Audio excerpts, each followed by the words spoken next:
Ne bougez pas, je vous aime, cette vidéo est à vous pour vous motiver, pour vous inspirer. Regardez-la jusqu'à la fin. Mon vieux, c'est toi. Wow, c'est hilarant. Daniel, combien de temps ça fait, hein? Environ 8 ans depuis la fac. Et tu es devenu exactement comme je le pensais.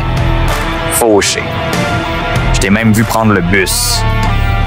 Mec, c'est tellement triste, mon pote. Le bus me suffit. Je préfère économiser mon argent. Wow, tu n'as pas changé d'un poil. Et c'est drôle, considérant ce que tu m'as dit la dernière fois qu'on s'est vu. Tu te souviens de ça?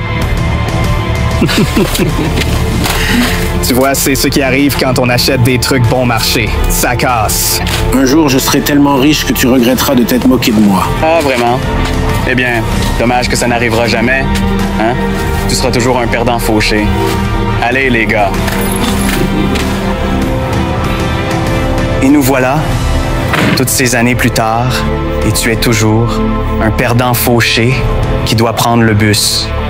Pendant ce temps, je fais fortune en conduisant une Porsche. Ce n'est pas parce que je prends le bus que tu es plus réussi que moi. Écoute, je gagne 500K à mon boulot avant les primes. Donc, ouais, je dirais que c'est exactement ce que ça veut dire. Tu sais, il faut de l'argent pour dépenser de l'argent. Regarde-toi avec tes vêtements d'occasion, tes chaussures usées et ta montre Timex. Je veux dire, tu ne peux même pas te permettre d'acheter ton propre livre, mec. Tu dois l'emprunter à la bibliothèque. Ouf. Tu n'as clairement pas l'argent à dépenser. En face. J'ai gagné. C'est une vision très étroite du succès. Mec, pourquoi je te parle de toute façon? Personne ne se soucie de ce que pense un pauvre type comme toi. Prends l'indice. Bref. Amuse-toi bien dans le bus et rêver de ce que c'est d'être aussi riche que moi.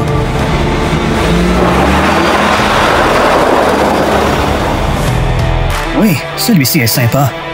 Eh bien, le prix de cette montre est de 20 000. De la petite monnaie. Oh, c'était juste. Le bus l'a fait descendre plus vite. Nous nous sommes allongés et je suis parti vite. Y a-t-il quelque chose de drôle? Oui, je le connaissais. On était à la fac ensemble. Mec, il était tellement un nerd. Je passais mon temps à le chambrer tous les jours. C'était hilarant. Tu sais quel est le meilleur dans tout ça? Il m'a dit qu'un jour, il deviendrait un grand multimillionnaire.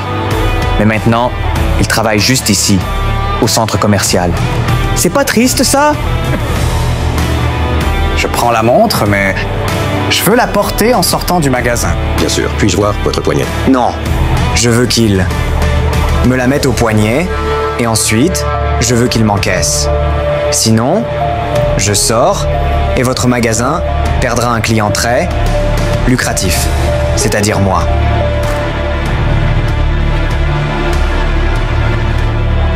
Bien sûr, Jake. Pas de souci. Et je vais payer avec ça. Le type de carte exclusive que vous n'oseriez même pas rêver d'avoir. Tu sais, tu ferais mieux de t'y habituer, Daniel. Parce que je vais revenir chaque semaine et te faire regarder. Pendant que je dépense le genre d'argent que tu avais juré d'avoir. Vas-y. Mais si tu continues à dépenser pour des montres et des choses qui ne comptent pas juste pour te vanter, tu seras fauché plus tôt que prévu. Continue à le dire encore. C'est juste un conseil financier de base. À suivre si j'étais toi. Et pourquoi je prendrais des conseils financiers de quelqu'un qui n'a même pas son propre argent? Hein? Je vais te dire. Pourquoi tu ne te contentes pas d'encaisser mes Rolex et moi, je vais continuer à empiler les billets? D'accord.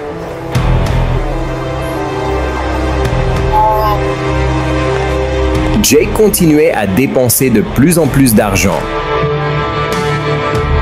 pour exhiber son succès afin d'impressionner tout le monde qu'il rencontrait. Jake ne s'inquiétait pas de combien il dépensait, car il croyait qu'il gagnerait toujours 6 chefs.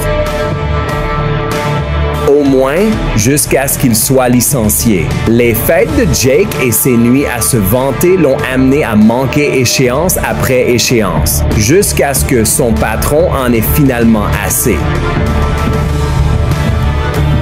Sans économie, Jake ne pouvait pas se permettre le loyer de son appartement en penthouse.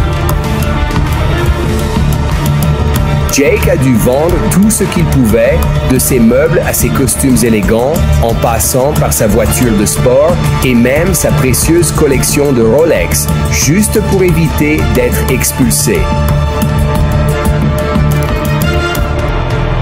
Oh, ça ne peut pas être.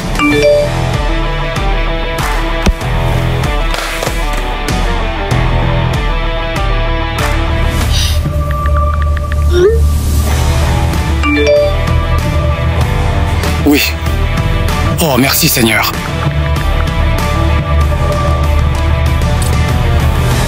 Où est ce type?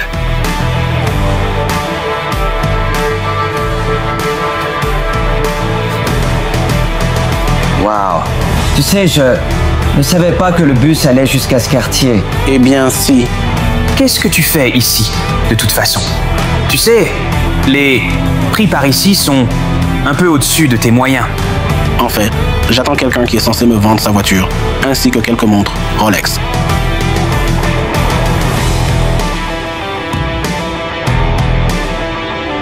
C'est toi qui prends mes affaires? Suppose que oui.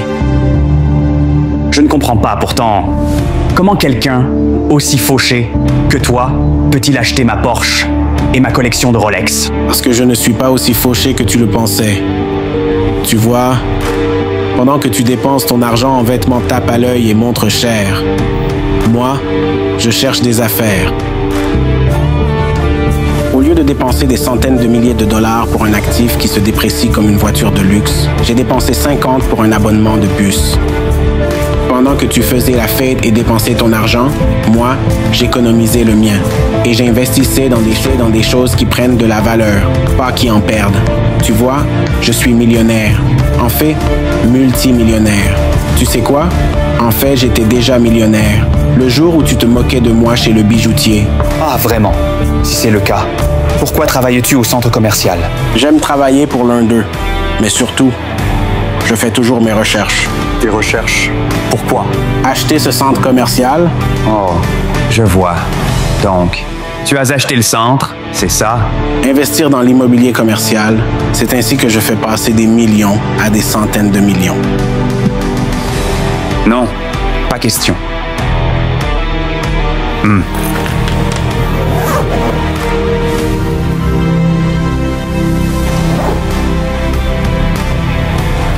Je ne comprends pas. Si tu n'aimes pas dépenser, pourquoi veux-tu acheter toutes mes affaires? Parce que je vais revendre à un prix plus élevé. Pour un plus grand profit. Ah, d'accord. Alors, je ne vais pas te les vendre. Qu'est-ce que tu en dis? Allez, Jake. On sait tous les deux que tu dois me vendre. Ah, vraiment? Pourquoi dis-tu ça? C'est une simple déduction. Tu ne vendrais pas ces articles à moins d'y être obligé. Ce qui signifie que tu fais face à un manque d'argent inattendu, probablement à cause de la perte de ton emploi et avec tes habitudes de dépenses. Je parie que tu es noyé. Tu es noyé dans les dettes de carte de crédit. Cela signifie que tu dois vendre ce que tu peux vite pour garder un toit au-dessus de ta tête. Alors voici ce que tu vas faire. D'abord, tu vas t'excuser auprès de moi pour toutes les fois où tu m'as harcelé et moqué au fil des ans. Ensuite, tu vas me vendre ta voiture et tes montres au prix convenu. Ou bien, tu peux simplement expliquer à ton propriétaire comment tu comptes payer le loyer ce mois-ci. Attends.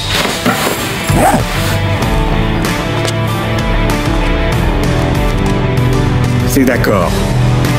D'accord? Et regarde. Je suis désolé pour tout ce que j'ai dit et fait.